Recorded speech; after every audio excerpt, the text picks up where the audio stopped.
दधीच जी ने ऐसा निवेदन सुनकर के बड़ा हर्षित और प्रफुल्लित हुए कि हमारा मानव कल्याण, देश कल्याण, धर्म कल्याण, उस प्रगति के कल्याण के लिए हमारा अगर शरीर दान हो रहा है तो मैं महाभाग्यशाली हूँ।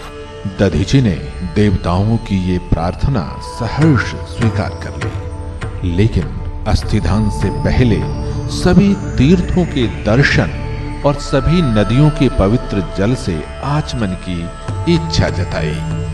यदि महर्षि दधीच तीर्थाटन पर निकलते तो इसमें कई वर्षों का समय लग जाता। ऐसे में देवताओं को एक युक्ति सूझी और उन्होंने महर्षि दधीच के आश्रम के पास नैमिषारण्य में ही सभी तीर्थों का आह्वान किया और सभी नदियों के पवित्र जल को लाकर उसका मिश्रण महर्षि की सेवा में समर्पित कर दिया। महर्षि ने इस मिश्रित जल से आचमन किया और सभी तीर्थों का दर्शन लाभ किया। उसके बाद देवताओं से कहा कि वो उनके शरीर पर नमक का लेप लगा दें और इस नमक को चाटने के लिए गाय छोड़ दें। गाय की खुरदुरी जिह्वा से उनके शरीर की खाल और मांस खत्म हो जाएंगे और देवताओं को आसानी से उनकी अस्थियां मिल जाएंगी। कुछ समय बाद दधीची ने देह त्याग कर अस्थिदान कर दिया और उनकी अस्थियों से बने वज्र से देवताओं ने वृत्तासुर को पराजित कर दिया। वही स्थान विशाल तीर्थ कुंड बना और आज दधीची कुंड के नाम से जाना जाता है। इसी मिश्रित जल कुंड की वजह से इस स्थान का नाम मिश्रित पड़ा।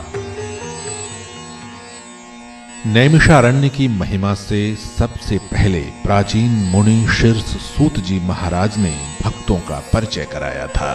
सूत जी महर्षि वेद व्यास के प्रिय शिष्यों में से एक थे। एक बार की बात है, नैमिषारण्य के 88,000 ऋषि मुनियों ने धर्म शिविर लगाया था।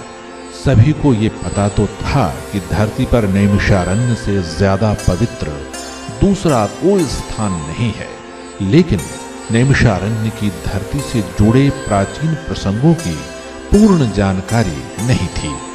ऐसे में महर्षि वेद व्यास के शिष्य सूत जी महाराज इस शिविर में पहुंचे।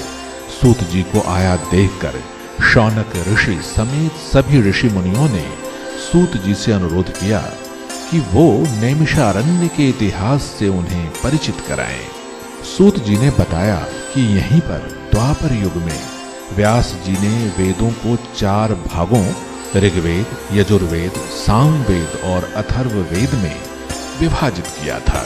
यहीं पर विश्व के सबसे बड़े ग्रंथ महाभारत की रचना की गई और श्रीमद् भागवत को भी लिपिबद्ध किया गया।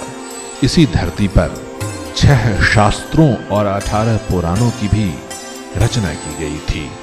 जनश्रुति के आधार पर वेदों का लेखन नहीं संपादन माना गया है। ओम से चारों वेदों का संपादन उसी नैमिषारण्य में और 18 पुराणों की रचना भी नैमिषारण्य में हुई।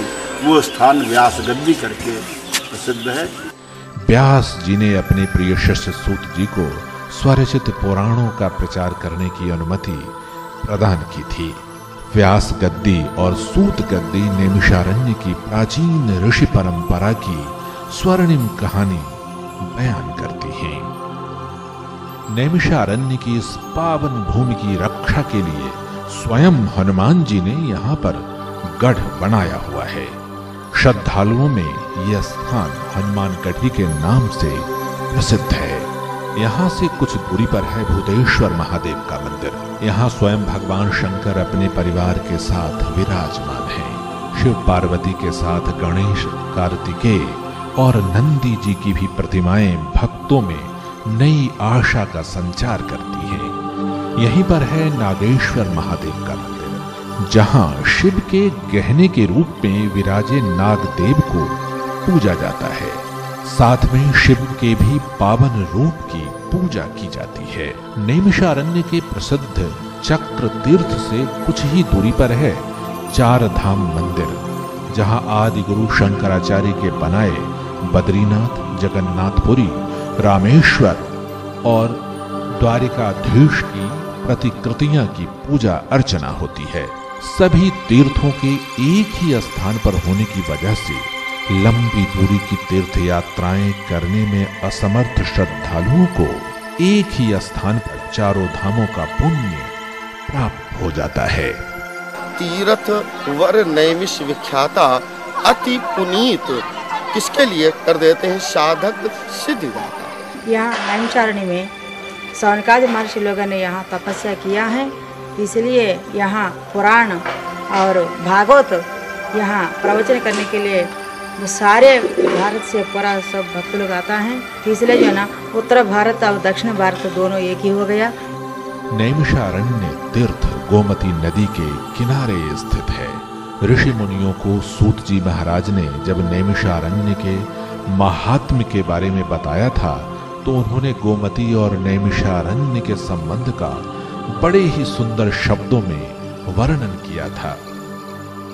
तीर्थम तो नैमिषम नाम सर्व तीर्थ फलप्रदम गंगोद भेदस्तु गोमत्याम यत्रोद्भूतः सनातनः यत्र यज्ञ बाराहस्तु देवदेवस्तु शूलमृग यत्तत् कांचनम दानमष्टा दक्ष भुजोहरः नेमिस्तु हरिचक्रस्य शीर्णा यत्रा भवत्पुरा तद तन्नेमिषारण्यम सर्वतीतम निषेवितम। अर्थात इस क्षेत्र में सबसे पहले तो महत्वपूर्ण गंगा धेनुमती गोमती है, जिसमें सनातन गंगोद भेद विद्यमान है। गोमती के समान कोई न तो पवित्र नदी है न होगी। गोमती के भीतर सनातन स्रोत विष्णावर्त, रुद्रावर्त और ब्रह्मावर्त तीनों ही देव द्रौ रूप में सदैव वास करते हैं। यही कारण है कि यहाँ की गोमती मोक्षदायी है। गुरु वेद व्यास जी ने तो स्वयं इसी तट पर बैठकर वेदों का विभाजन किया था। मान्यता है गोमती में स्नान करने से सभी पाप धुल जाते हैं और इंसान को सभी कष्टों से मुक्ति मिल जाती है। गोमती के घाटों पर श्रद्धालुओं की उमड़ती भीड़ को देखते हुए नैमिष फाउंडेशन ट्रस्ट ने पक्के घाटों का निर्माण कराया है और इसे नाम दिया है राजघाट। नैमिष फाउंडेशन ट्रस्ट का मूल उद्देश्य नैमिष क्षेत्र में आने वाले श्रद्धालुओं को अधिकाधिक संख्या में सुविधाएं उपलब्ध कराना, उन नैमिष क्षेत्र के विकास के लिए कार्य करना। गोमती किनारे बने राजघाट की वजह से अब स्नान करने आने वाले श्रद्धालुओं को पूजा पाठ और स्नान में किसी तरह की परेशानी का सामना नहीं करना पड़ता। नैमिषारण्य में फाल्गुन माह में 84 कोस की परिक्रमा का विशेष महत्व है। देश विदेश के कोने कोने से लाखों लोग मोक्ष प्राप्ति की कामना के साथ नैमिषारण्य में परिक्रमा करने के लिए आते हैं।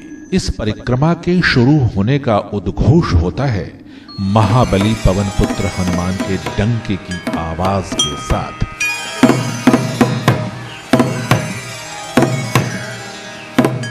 बरसों से इस डंके को बजाने की जिम्मेदारी है ब्रह्मलीन महंत 1008 श्री देवीदास जी महाराज के मठ की, जिसे भक्त समाज डंके वाले बाबा के नाम से जानता है। ये डंका वाले बाबा से विख्यात है।